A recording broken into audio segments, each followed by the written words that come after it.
Buenos días a todos, feliz sábado.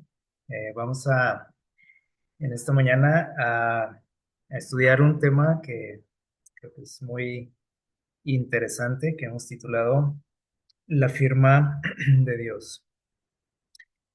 Bueno, yo creo que este, todos hemos utilizado en algún momento una firma, ¿verdad? Bueno, la mayoría. Este, ¿qué es una firma? Eh, Aunque todos la usamos, a lo mejor no sabemos lo que es o la definición, ¿no? De una firma. Aquí les voy a poner una pequeña definición. Dice que puede ser el nombre y apellidos escritos por una persona de su propia mano en un documento generalmente, ¿verdad? Dice puede tener rúbrica o no. ¿Qué es la rúbrica? Bueno, le llaman rúbrica a cualquier tipo de, ¿cómo podríamos decir? De garabato que hacemos por ahí en las firmas, o sea, adicional, ¿no? Al nombre o al apellido. A eso le llaman la rúbrica. Y dice que sirve para dar ¿qué?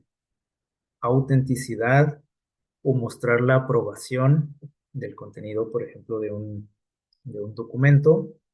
Eh, entonces, lo usamos o usamos pues las firmas para también como una forma o como una marca, ¿no? Una marca o un sello personal. Eh, Dentro de las ciencias existe una que se le llama la grafología. No sé si la habían escuchado alguna vez. La grafología es una ciencia que estudia precisamente la escritura, ¿sí? La escritura hecha a mano. Y aunque no se le considera una ciencia exacta, eh, la grafología nos dice mucho, ¿sí? O nos revela eh, muchas cosas acerca eh, de quién realizó el escrito, ¿no? O la letra. Acabamos de leer ahorita nuestra cita en Romanos capítulo 1 versículo 20 y les voy a invitar a leerlo nuevamente. Romanos 1:20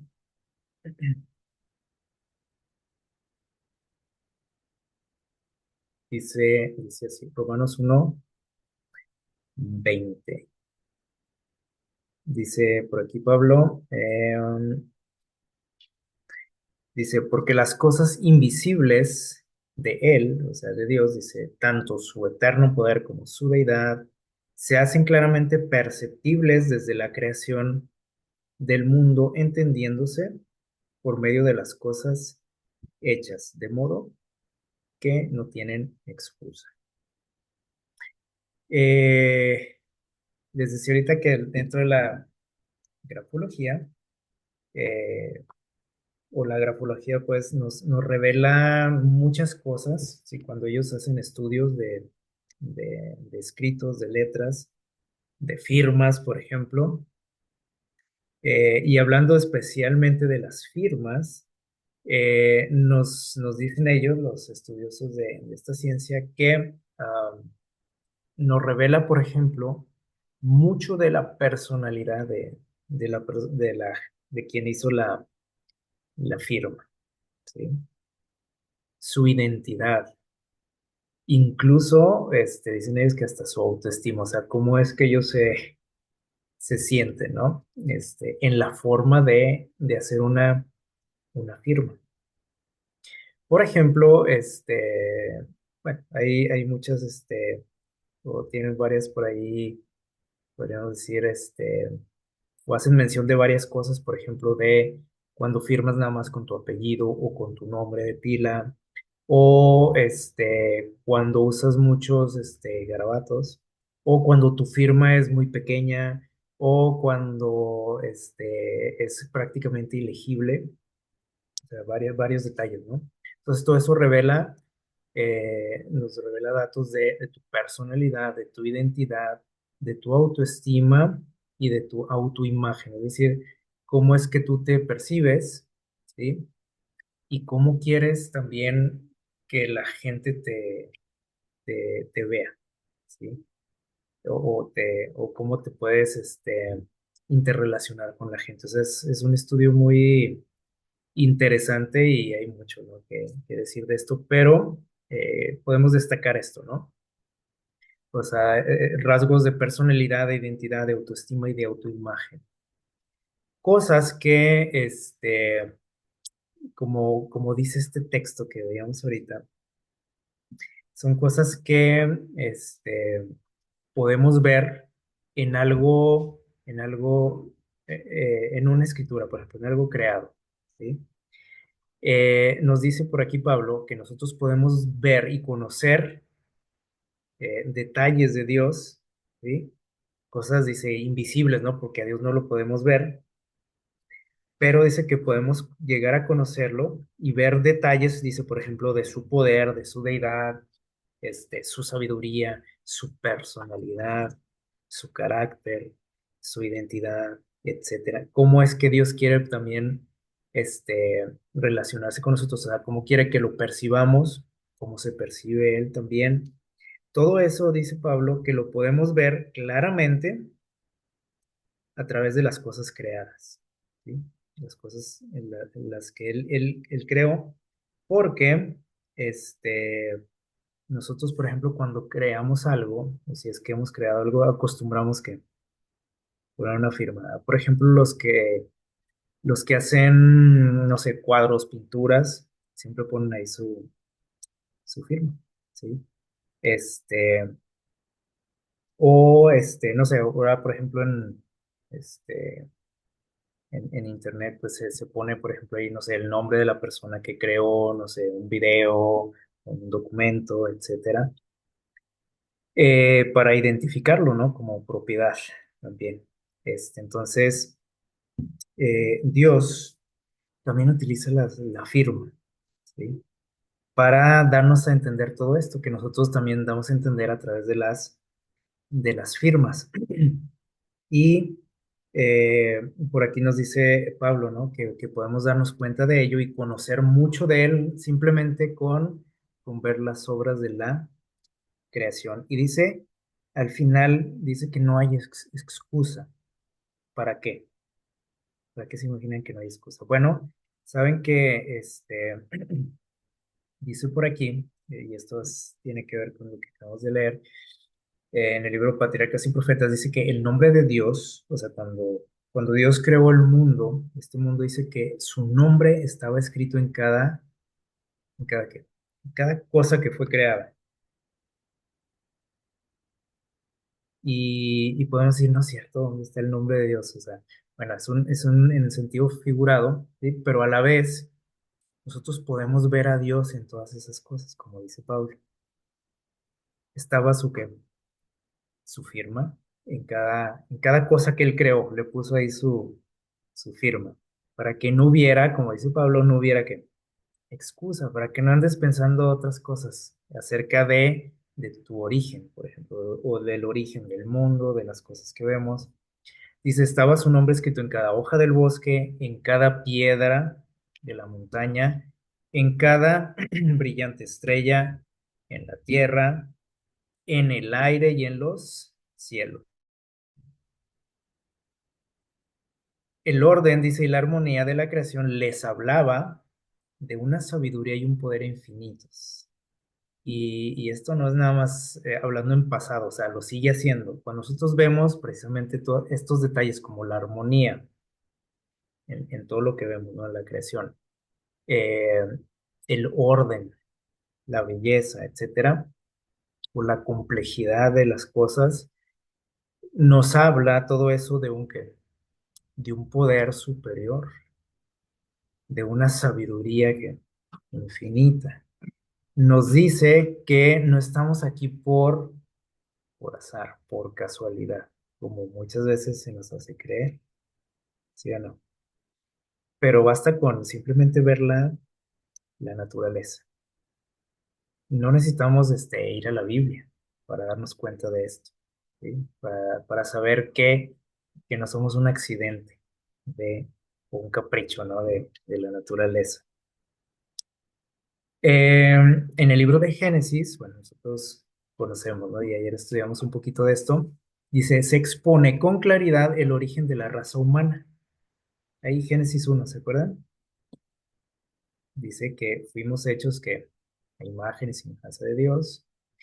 Dice, y el relato, dice, divino está tan claramente narrado que no hay lugar a conclusiones erróneas. O sea, no está confuso el texto.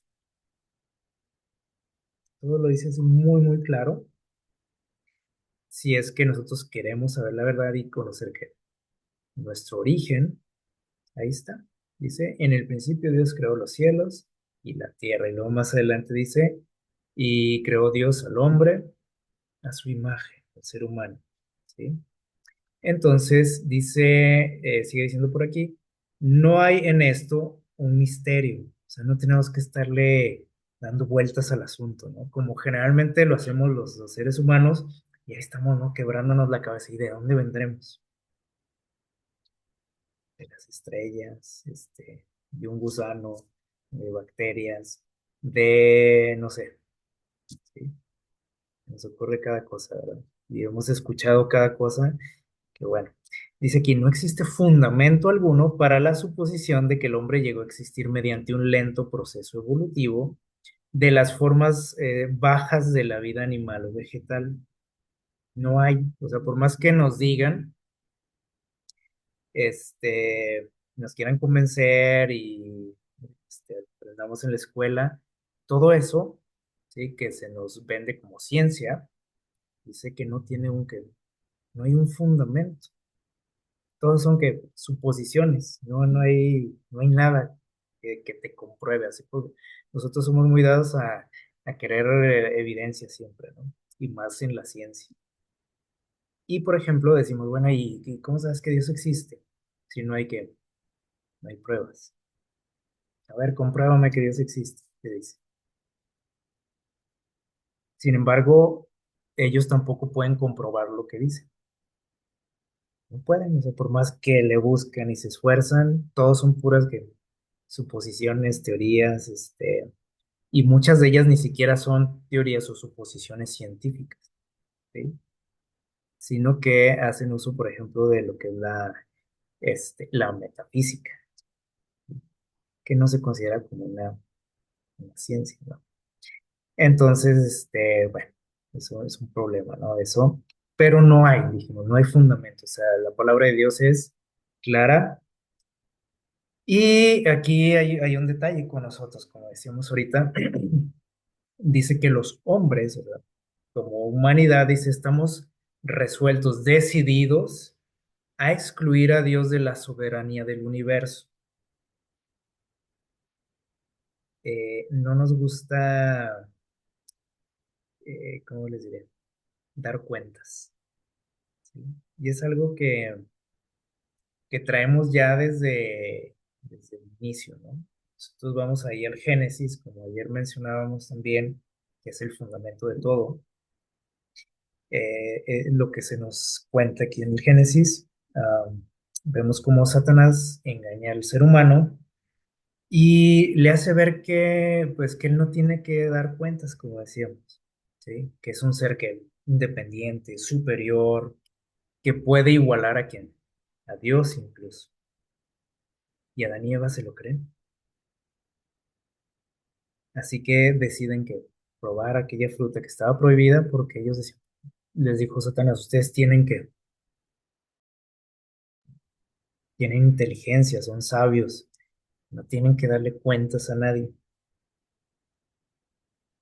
Y entonces en ese afán que a partir desde ese momento traemos ahí algo dentro de nuestros genes, ¿no? Que nos hace ser así, ¿no? Rebeldes ante un ser superior.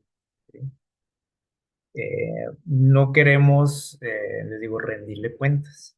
a nadie. O sea, Satanás nos vendió la idea de que somos que independientes, que somos libres, que podemos hacer lo que se nos dé la gana. Sí, somos seres libres, eso es cierto, Dios así nos creó, ¿no? Pero Satanás lo llevó a otro nivel, ¿no? A un extremo, ese concepto de libertad que también hemos mencionado anteriormente. Y en ese afán, dice aquí, de excluir a Dios de la soberanía del universo, es decir, los que queremos mandar somos nosotros, dice que nos rebajamos, o sea, rebajan al hombre, o sea, con nuestras ideas nos rebajamos a nosotros mismos y dicen nos privamos de nuestra dignidad de origen. ¿Sí? La genealogía, dice, de nuestro linaje, como ha sido revelada, si nosotros vamos ahí a la Biblia, dice, no hace remontar su origen a una serie de gérmenes. Si empezamos a ver nuestra genealogía, no sé a quién le gusta esta cuestión de las genealogías, pero si nosotros empezamos a investigar, ¿sí? Porque queremos saber quiénes son nuestros ancestros, si empezamos a investigar y dedicamos tiempo y a veces hasta recursos a esto, ustedes no van a llegar por ahí a la conclusión, por ejemplo, de que tu primer ancestro, podríamos decir, fue un microbio, un pez, un lagarto, un simio, o no sé. No vas a llegar a eso, ¿sí? Por más que le busquemos. Y en la Biblia, por ejemplo, vemos ahí algunos textos muy interesantes acerca de nuestro origen. Y, por ejemplo, cuando llegamos por ahí al límite, o sea, donde ya no hay más que investigar acerca de nuestros linajes, nos damos cuenta, llegamos por ahí a un personaje de nombre que Adán. ¿Sí? Y si investigamos la genealogía de Adán, o sea, tú no vas a encontrar a sus abuelitos, no vas a encontrar a su tatarabuelo, a sus papás. Nos dice por ahí la palabra de Dios que él fue que formado de él o fue creado. Y menciona esta frase por ahí, que Adán era hijo de Dios. No dice, bueno, Adán fue evolucionando hasta llegar así, a su forma humana, pero venía de que de formas animales o vegetales o microscópicas, no sé. No, no existe eso. Y por más que les digo, la ciencia nos quiera vender esa idea, ¿no? Así que les digo, sí estamos como empecinados en eso, ¿no? Porque ¿cómo les diré? El punto de esto es que no queremos reconocer que la supremacía de Dios en nuestra vida. Ese es el problema, ¿sí? O sea, no es tanto de que las cosas estén confusas, que digan, es que no se sabe de dónde venimos. No, o sea, todo está muy claro. Pero cuando nosotros nos queremos autoengañar, como hablamos también hace poco, no hay quien que nos pueda convencer de lo contrario. Y por eso tenemos frases, ideas que decimos, no, yo no creo que Dios exista. Yo soy ateo. A mí demuéstramelo. Y es tipo de cosas, ¿no? Pero esas frases tampoco te dan garantía de nada. El que yo no crea algo no quiere decir que no existe, ¿verdad que no? Yo les puedo decir, yo no creo, por ejemplo, que exista, ¿qué se les ocurre? Yo no creo que exista un país llamado, no sé, por ejemplo, Francia. Yo no lo creo. Y el hecho de que yo no lo crea no quiere decir que no exista, ¿sí? Yo no creo y así decimos, ¿no? Pero es porque nosotros queremos que autoengañarnos, autoconvencernos de algo y de ahí no nos sacan, ¿sí? Pero pues es algo triste, ¿no? Porque eso no nos demuestra tampoco nada. Eh, Hay un personaje de la historia que fue muy, muy influyente en nuestra cultura. de nombre Leonardo de Pisa, un italiano, que vivió por ahí en la Edad Media, porque ha influido tanto en nuestra cultura. Bueno, él era un matemático, científico, y gracias a sus aportaciones, bueno, digamos que como dice aquí, él publicó un libro que se llamó el libro de los cálculos, donde él pues compartía sus conocimientos que había adquirido por ahí en otras regiones del mundo, sus conocimientos de matemáticas. Obviamente él no las inventó, ni cosas que él mencionaba por ahí en su libro tampoco eran, este, no eran autoría de él. Él digamos que las divulgó en Occidente, ¿sí? Entonces, cosas que de esta parte del mundo no se conocían. Por ejemplo, en Europa se utilizaba el sistema, por ejemplo, de numeración romana en ese tiempo. Las únicas personas que tenían acceso a este conocimiento que él presentó era gente muy, muy encumbrada, ¿sí? Gente pues de privilegios, ¿no? Gente rica, gente poderosa. Y digamos que a la chusma, no se le compartían estos conocimientos. La gente común, pues, utilizaba el sistema romano. Él empezó a divulgar este conocimiento y obviamente las élites del mundo también se pusieron así como alerta, ¿no? Porque bueno, este conocimiento es peligroso, ¿no? Para que cualquiera lo maneje. De manera que, por ejemplo, sus escritos fueron prohibidos a finales de ese siglo porque se les consideraba casi diabólicos, ¿sí? Este, pero pues, la gente importante no quería que cualquier persona supiera esto. Eh, o los conocimientos matemáticos que él tenía venían de los indios y de los árabes. En Europa, por ejemplo, en ese tiempo, se recuerda, en la Edad Media se le conoció como, también como la Edad Oscura, ¿sí? Entonces fue una época de estancamiento en todo sentido, especialmente en lo intelectual. Y, por ejemplo, en el Oriente, este, había muchos descubrimientos en todas las áreas y este personaje tuvo la oportunidad de viajar a algunos lugares y él empezó a absorber, ¿no? Ese conocimiento y cuando regresó a Europa él decidió compartirlo.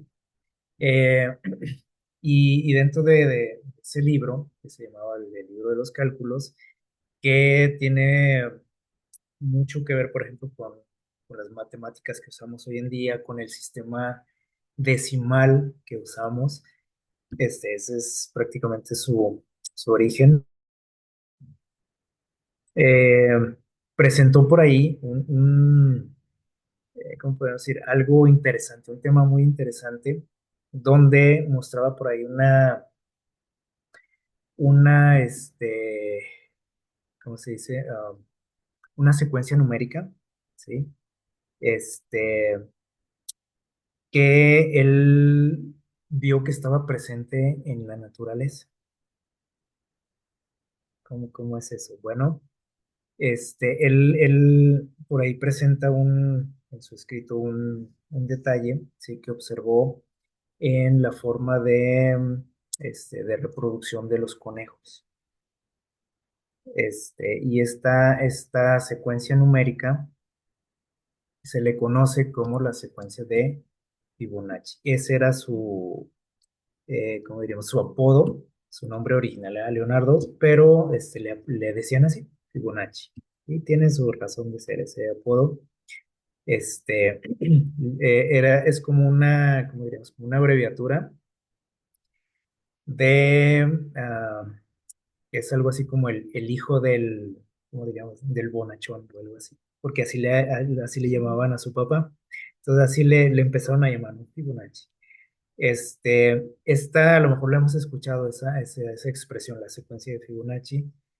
Entonces, esta secuencia dice que es una sucesión infinita de números que comienza con 0 y 1, donde cada número es la suma de los dos anteriores. ¿Qué significa eso? Dice una secuencia de números, una serie de números, donde dice cada dígito es la suma de los dos anteriores. Vamos a ver cómo es eso. Por ejemplo, si comenzamos con el 1, bueno, el 1 no lo podemos sumar con el mismo, ¿no? Entonces, aquí se repite el 1. Y si nosotros sumamos estos dos números, ¿sí? ¿Cuánto nos da? 2. Y si sumamos los dos, este y el anterior, por ejemplo, el 2 y el 1, nos da 3. Si sumamos el 3 más el anterior, nos da 5. Si sumamos el 5 y el 3, nos da 8. Si sumamos el 5 y el 8, 13 y así, ¿vale? Sucesivamente, e infinitamente, como dice la frase, ¿no? O sea, no tiene fin, esta secuencia. Y pueden decir, bueno, pero eso ¿qué tiene que ver? Bueno, él notó, ¿sí? Que esto se percibía en la naturaleza, ¿sí? Y especialmente les digo que observó a los conejos, y es algo muy, muy curioso porque, miren, este, y él lo presenta por ahí en su libro esto, en la forma en que se reproducen los conejos. Por ejemplo, él notaba, por ejemplo, si ponía una parejita de conejos, un par de conejos, él se dio cuenta que podía, este, sacar la cantidad de conejos o de pares de conejos que iba a haber en un año, ¿sí? Por ejemplo, si ahorita tengo una pareja de conejos, dentro de un año, ¿cuántos voy a tener? Y él empezó a observarlos, ¿sí? Resulta que, por ejemplo, el primer mes, pues tenía este par, ¿no? Así inició su experimento. El segundo mes seguía teniendo ese par porque los conejos, están listos para reproducirse cuando tienen un mes, ¿sí? De vida. Muy chavos, ¿verdad? Entonces, el segundo mes se comenzaban a parear, pero seguía teniendo ese par de conejos, ¿sí? Al tercer mes ya tenía que dos pares, al cuarto mes había tres, al quinto mes había cinco, y si nos fijamos, es esa secuencia, ¿sí? De la suma de los números anteriores. Por ejemplo, aquí sumamos uno y uno y nos da dos, y sumamos de dos y uno nos da tres, dos y tres son cinco, y así, ¿sí? Entonces, él sacó por ahí el número, ¿sí? Después de un año iba a tener 233 pares de conejos. O sea, él vio que se repetía ese patrón en el ciclo reproductivo de los conejos. Le llamó mucho la atención, ¿sí? Porque para él era sorprendente, ¿no? Que no había variación en eso. Entonces, muchos años después, ya, de hecho, siglos después, los científicos empezaron a estudiar esto que para ese entonces pues era una secuencia de números, ¿no? Que él había aprendido, o sea, él no fue el autor de este descubrimiento, bueno, de esa secuencia. Esto viene de aquellos países, ¿no? De la India, de Arabia, pero él lo compartió acá con el occidente, y ya siglos después le empezaron a llamar la secuencia de Fibonacci, aunque él no fue el autor, ¿sí? Y empezaron a ver los científicos, ¿sí? Estos patrones, no nada más ahí con los conejos, lo empezaron a ver por todas partes en la naturaleza, ¿sí? Ese patrón. Y por ejemplo, para 1992, o sea, algo muy reciente, descubrieron algo interesante, algo que le llamaron el ángulo dorado. ¿Qué es eso del ángulo dorado? Bueno, dice que analizaron más de 650 especies de plantas, ¿sí? Las empezaron a estudiar y se dieron cuenta que en más del 90% de todas esas plantas que analizaron, el ángulo de sus espirales era el mismo, ¿sí? La mayoría de las plantas tienen un crecimiento en espiral. Y por ejemplo, aquí nosotros vemos las semillas de los girasoles, ¿sí? En el centro de la flor, vemos por aquí como unos diseños, ¿sí los ven? Los patrones, ¿sí? Entonces empezaron a analizar, les digo, muchas plantas y flores y se dieron cuenta que el ángulo de sus patrones era siempre el mismo, que es este que está aquí abajo. Un ángulo de 137,5 grados. Y no cambiaba, ¿sí? Salvo en algunas plantas que analizaron, ¿sí? O sea, muy poquitas, con ángulos diferentes, pero con diseños también muy interesantes, ¿les parece? O sea, no, o sea, esto es algo que no se da en todas las plantas, porque hay unas que tenían otro tipo de ángulos, pero esos ángulos también son muy, muy interesantes, o sea, también tienen unos diseños, muy, muy peculiares, ¿sí? Pero más del 90% de esas plantas tienen esto, que le empezaron a llamar así el ángulo dorado. Y se dice, por ejemplo, que este ángulo es el que, ¿cómo podemos decir? El mejor para trazar espirales, ¿sí? A los que les gusta, por ejemplo, ahí la geometría, pueden hacer por ahí el experimento y es algo muy, muy interesante. Así que, por ejemplo, cuando nosotros vemos este tipo de diseños en las plantas, pues nos podemos ahí casi quedar como hipnotizados, ¿no? Al ver ¿cómo puedo decir? Ese diseño, esa delicadeza, ¿no? En su, en su composición y que nosotros podemos decir, oye, mira qué bonito, ¿sí? Porque se ve muy, muy atractivo, ¿no? A la vista, puede sorprendernos, ¿sí? Y aquí el detalle es que es algo que se repite. ¿Sí? O sea, no es, porque a veces, como decimos ahorita, en nuestro afán de desacreditar a Dios, decimos, ah, bueno, pues fue casualidad, ¿no? Un capricho de la naturaleza, decimos. Pero nos damos cuenta de que no es un capricho, no es algo que simplemente así apareció, ¿sí? De la nada. Vemos ahí un diseño inteligente, ¿sí o no? Que a lo mejor a veces que si yo lo quiero reproducir voy a batallar, a lo mejor, ¿sí?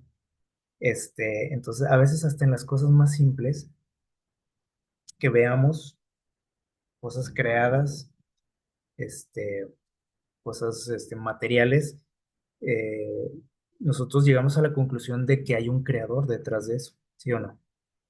Por ejemplo, no sé, si veo qué sé yo, una pelota, por ejemplo, una pelota de esponja. Yo estoy seguro que nadie de nosotros es este, poco inteligente como para deducir que esa pelota surgió de la nada, que apareció ahí nomás. O sea, todos sabemos que hubo alguien que la hizo, un creador, ¿sí? Les digo, hasta en las cosas más sencillas, más sin chiste, como decimos, ¿sí?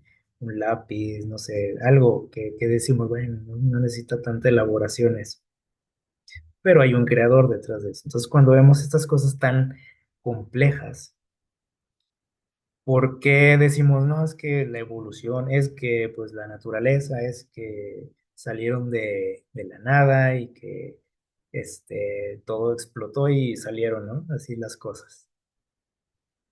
No tiene sentido eso, no tiene fundamento alguno.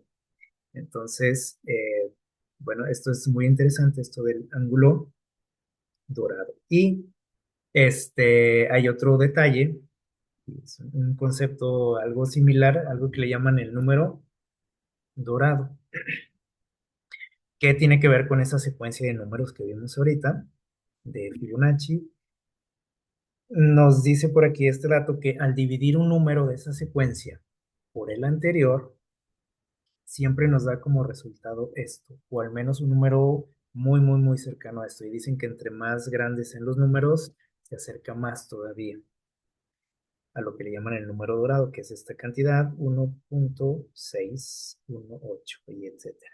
¿Sí? O le llaman también así con este, o lo utilizan, más bien lo hacen alusión a este número con el símbolo griego de la letra pi. Así como existe el pi, que hemos escuchado, ¿no?, en la escuela, que es el 3.1416, este es el 1.618, ¿vale? Este, y esto da como resultado, o más bien, este es el resultado de dividir un número de esa serie, el que ustedes quieran, por el anterior o entre el anterior, ¿sí? Y aquí hasta existe esta fórmula. O sea, tomamos un número de esa serie, se suma y se divide por el anterior, ¿vale? Y nos da como resultado ese famoso número dorado y siempre da esa misma cantidad. Eso es algo muy interesante. Por ejemplo, también se decía o se dice o se descubrió que nuestra estatura, la estatura que tenemos nosotros, este, si la dividimos entre la distancia que existe desde el piso hasta nuestro ombligo, nos da esta cantidad. ¿Qué les parece? O sea, la estatura entre la distancia que hay de nuestro ombligo hasta el piso.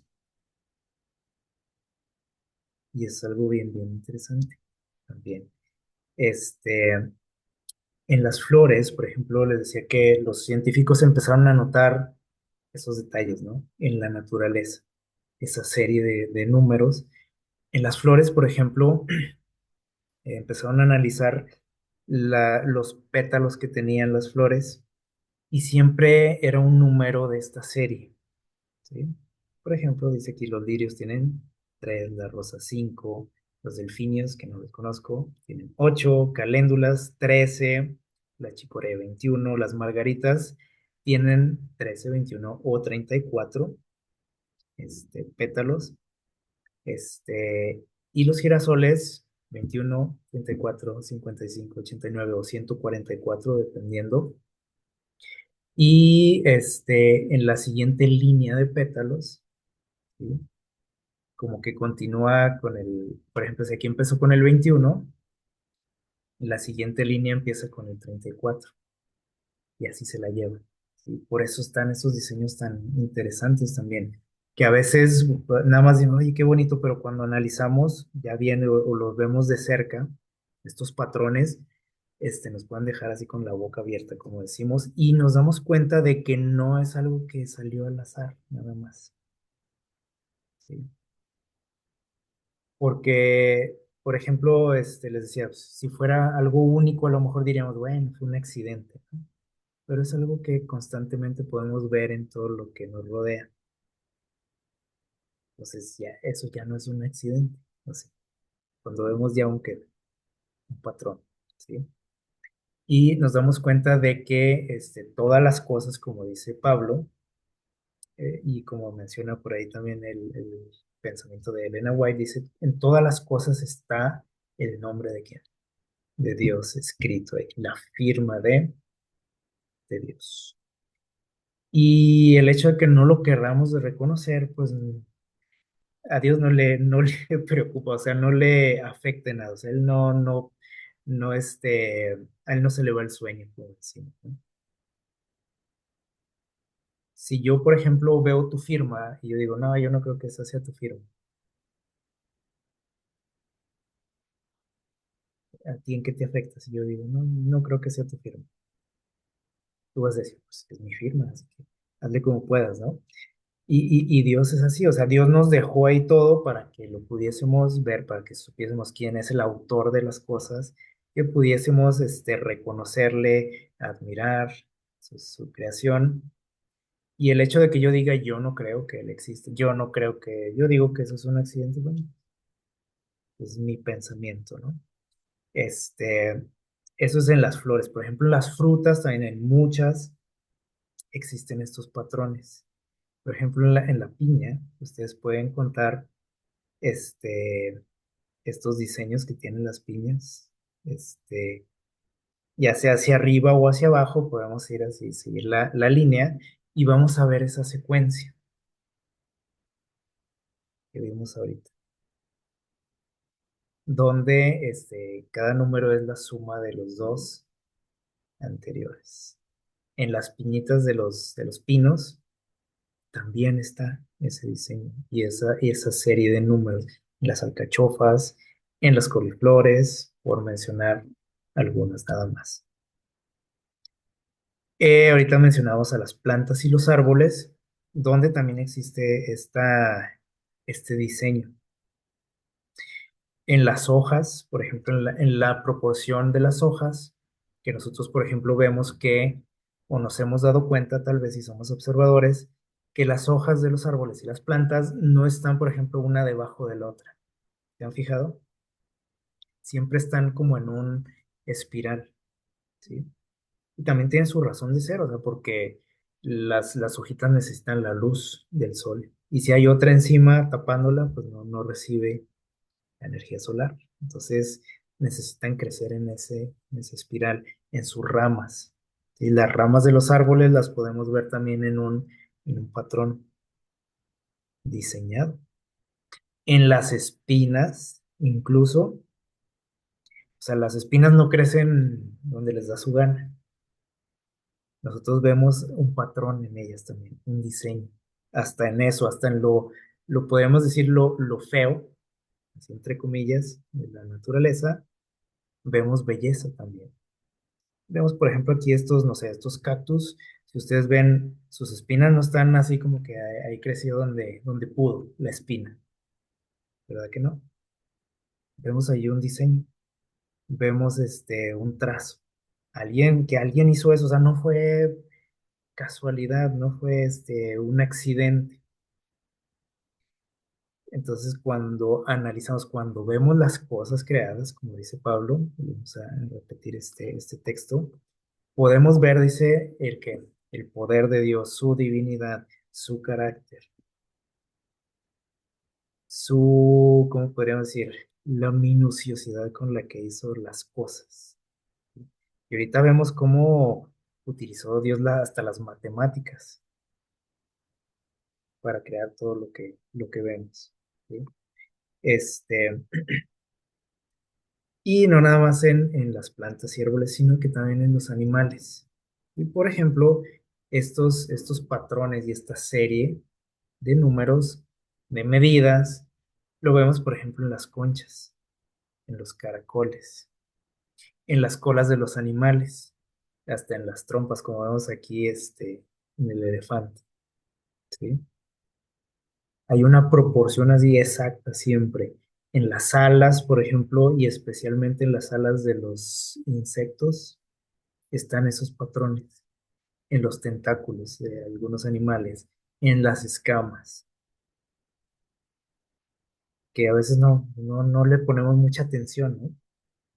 A los animalitos o a sus pieles o sea, siempre hay un diseño inteligente, ¿sí? No es nada más porque sí, o algo que haya aparecido por casualidad, por accidente. Lo vemos, por ejemplo, en cosas ya más, ya palabras mayores, ¿verdad? Como los diseños de las galaxias, que si las hemos visto alguna vez por ahí en fotografías, en videos, vemos que son muy bonitas, ¿sí o no? Y tienen un diseño en espiral, no todas, ¿sí?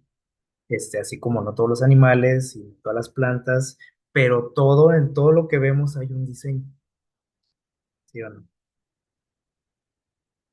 Pero esto es algo que sí es muy frecuente, esto que estamos viendo, diríamos, esa marca. Lo vemos, por ejemplo, este mismo diseño lo tienen, por ejemplo, hasta, les digo, hasta en las cosas feas, ¿no? Como en los huracanes. ¿Ustedes han visto cómo se ven los huracanes así desde un satélite? Tampoco es nomás así un aironazo, como decimos, ¿no? O sea, tiene un diseño, una forma así muy, y hasta se ven bonitos, aunque sean feos, ¿no? Pero cuando ves la imagen dices: "Oye, hay algo que, o sea, no es nada más porque sí, porque pasó, ¿no? Ya se formó ahí un remolino y ya". Vemos también esto en nuestro cuerpo, en el cuerpo humano. No nada más lo que nos rodea, sino hasta en nosotros mismos. Por ejemplo, en nuestros dedos de las manos, en nuestras falanges. Si se fijan, tienen diferentes longitudes y todas ellas tienen que ver con esa secuencia de números, la medida de nuestras falanges. De manera que, por ejemplo, la última es la suma de las dos anteriores, ¿sí? La más larguita que tenemos aquí es la suma de la que está aquí y de la que está aquí. Pueden medirla si ustedes quieren. En nuestros puños, por ejemplo, la forma del puño, ahí vemos también esas proporciones. En nuestros rostros lo tenemos, en nuestras orejas, en nuestra altura, como veíamos ahorita, y la parte medio, podríamos decir, de nuestro ombligo hacia el piso, encontramos también una proporción de ese número dorado. En nuestro ADN, en esas espirales que vemos en las moléculas de ADN, tienen medidas también, los científicos las han medido y han encontrado esa serie de números también. Entonces, por todos lados donde volteamos, vemos que hay un diseño. O sea, no fue nada más que digas: bueno, esa florecita salió así, ¿no? Por casualidad. O ese árbol, o ese animalito. O sea, esto es algo que se repite frecuentemente en la naturaleza y nos dice algo, nos está diciendo algo. Eh, y que debemos de poner atención a eso, ¿no? Y más, por ejemplo, les digo, la cuestión de la ciencia, pues es más evidente, ¿no? Porque estas personas tienen más herramientas, que cualquiera de nosotros, ¿no? Para darse cuenta de ello. Y podemos decir: bueno, ¿y por qué siguen aferrados, a decir que Dios no existe y que somos, que venimos del chango y que de una explosión y que la evolución, y un montón de cosas raras, ¿no? ¿Por qué? Bueno, es algo que, como decíamos ahorita, simplemente es que no queremos reconocer, ¿sí? Incluso, bueno, vemos ahorita en todos estos detalles, pues, vemos belleza, ¿sí? Y esa belleza la hemos incluso intentado replicar en nuestras creaciones como humanos. Por ejemplo, en la arquitectura vemos este edificio que es muy famoso. Ahí están esas proporciones, ¿sí? Por ejemplo, en el Partenón de Grecia, que es una obra también muy conocida, en edificios modernos, o sea, vemos esa proporción que cuando nosotros vemos ya las construcciones, decimos: a ver, qué bonito, ¿no? Qué bonito edificio, qué simétrico, etcétera. En las esculturas y obras también muy famosas que conocemos de escultores como Miguel Ángel, por ejemplo, ahí están esas proporciones. En las pinturas, como las de la Capilla Sixtina, como La Última Cena, la Mona Lisa, etcétera, también vemos eso. En la música, como en la música de Beethoven, de Mozart, de Bach, todos esos músicos, ahí están esas proporciones también. ¿Y cómo se puede hacer eso? Bueno, pues los que son músicos se dan cuenta, ¿no? Cómo puedes utilizar esa secuencia para crear música, bonita. Obviamente no cualquier tipo de música tiene esto. La chona no creo que lo tenga. Pero la música que consideramos música muy, muy bonita, tiene esos detalles, ¿sí? Incluso en la tecnología se utiliza en la computación, en el internet, son un montón de cosas donde el ser humano ha intentado y ha podido replicar esa belleza también, que fue originaria o es la firma de quién, de un creador. ¿Sí? ¿Por qué somos así tan cabezones como decíamos ahorita? Miren lo que nos dice este científico. Dice, para muchas personas, el deseo de ser libres y autónomos y de poder decidir solas, dice, sus acciones, es decir, como mencionamos al principio, de no darle cuentas a nadie, soy libre y hago lo que quiero con mi vida. ¿Y qué? Decimos, ¿no? Es mi vida, es mi cuerpo, es mis decisiones. En ese afán, ¿sí? de ser libres, dice, y de no tener un Dios ni amo, dice, prima por encima de todo, o sea, ese deseo de ser libre, independientes de quién, de Dios. ¿Y ese pensamiento de dónde surgió? Vamos a hacer memoria. ¿De dónde surgió el hecho de independizarse de Dios? ¿De dónde salió? De Satanás. Entonces, fija cómo como seres humanos tenemos los pensamientos de quién? De Satanás también. Y nos ha convencido de eso. Y Satanás te hace ver y te hace creer que tú eres el que piensa así. Tú dices, es que tú eres libre, tú eres independiente. Y nos la creemos, ¿no? Cuando somos un reflejo de los pensamientos de alguien. O sea, esas decisiones que tomo no son mías, como a veces pensamos. Es mi decisión, ¿no? Es el reflejo del pensamiento de Satanás, así como suena, ¿no? Así de feo. Dice, su yo profundo, o sea, nuestro yo como seres humanos, dice, se siente que agredido por la tesis deísta. O sea, cuando nos hablan de que somos creación de Dios, de que tenemos que un creador, de que hay un ser superior, etcétera, nos sentimos agredidos en en nuestra independencia y libertad, porque decimos, bueno, si es cierto eso, ¿estamos en qué? Estamos en un problema. Dice, y se defienden movilizando todos sus recursos intelectuales para proteger su independencia y libertad. Y utilizamos, por ejemplo, la ciencia, ¿no? Para autoconvencernos de, para decir, no, creo que no somos creación de un ser superior. Vimos que un capricho de la naturaleza, un accidente, algo explotó y bah, salí yo. Salió en los girasoles, los elefantes, los caracoles, etcétera. Y pero vean aquí la razón por la que hacemos eso. O sea, ¿por qué salen esas tantas teorías e ideas raras? Porque dice queremos proteger nuestra ¿qué? Nuestra libertad e independencia de alguien superior.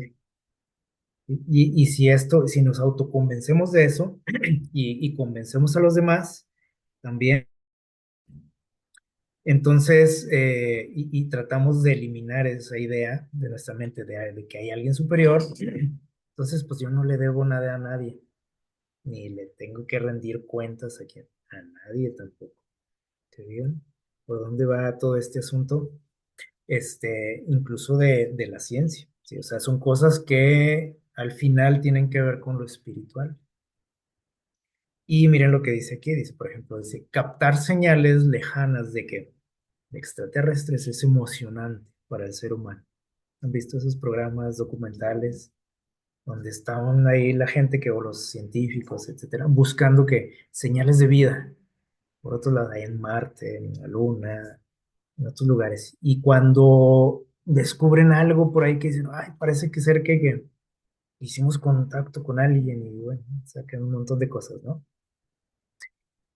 Dice, eso es emocionante para el ser humano, el estar buscando que vida por ahí en el universo. Dice, pero eso no implica ningún cuestionamiento existencial. O sea, eso no nos afecta que en nuestro espíritu, ¿sí?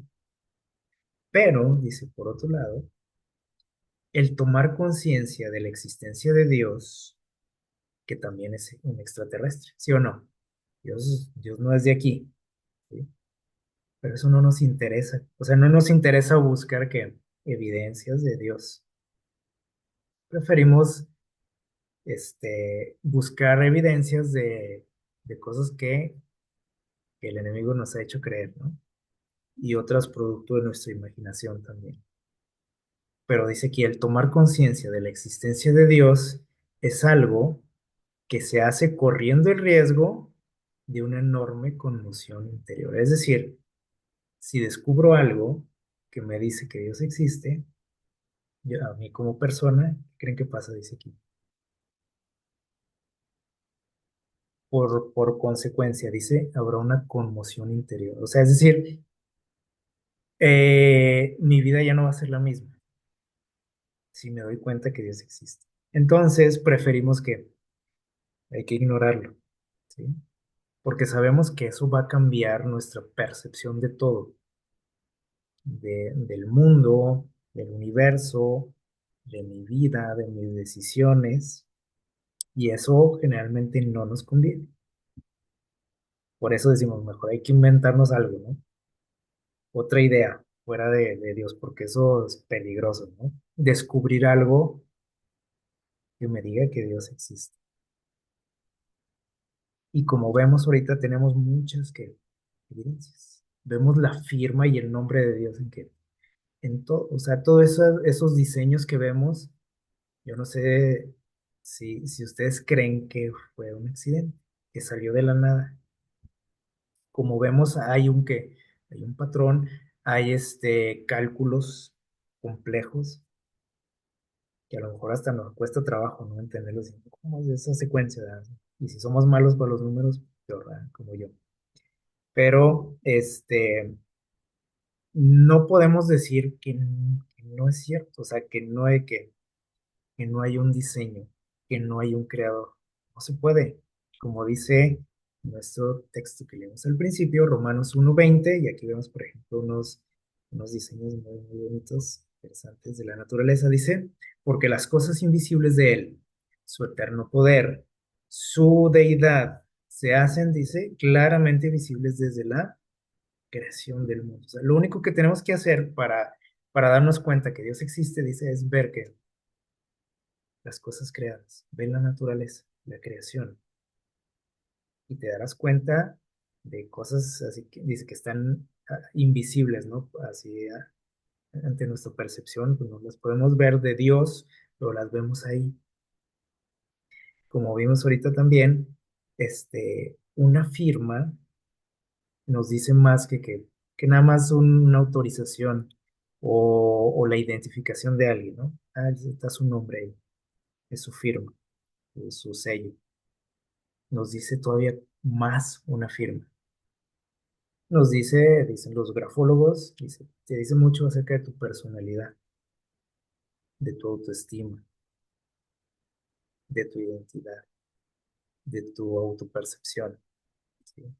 O de cómo quieres que te consideren los demás. O sea, dice mucho una pequeña firma. Entonces, cuando nosotros descubrimos esta firma de Dios en todo, el nombre de Dios en todo, no nada más vemos ahí quién es el dueño y el creador, sino que aparte, dice Pablo aquí, vemos que puedes ver, conocer acerca de su poder, de su carácter, de su amor, de su sabiduría, su inteligencia, la manera en que creó todo, ¿no? Con un cuidado muy especial. Y vemos su creatividad, vemos cómo él quiere relacionarse con nosotros, o sea, se está comunicando con nosotros. Así como nosotros comunicamos muchas cosas con esta manera de escribir o con una firma, y dice, y podemos entender todo eso a través de las cosas hechas. Se puede, dice, y no hay excusa, no hay de que, bueno, es que fue un accidente, no, es que yo creo esto, o yo no creo esto. No hay excusa. Más que lo único que nos da a entender cuando nosotros ponemos excusas es de que no quiero, o sea, no quiero reconocer que hay un ser superior, no quiero reconocer que le debo algo a alguien, no quiero reconocer que tengo que darle cuentas, rendirle cuentas a un ser superior. Y quiero hacer lo que me da bien. Eso es lo único que demostramos, ¿sí? Así que, pues ojalá que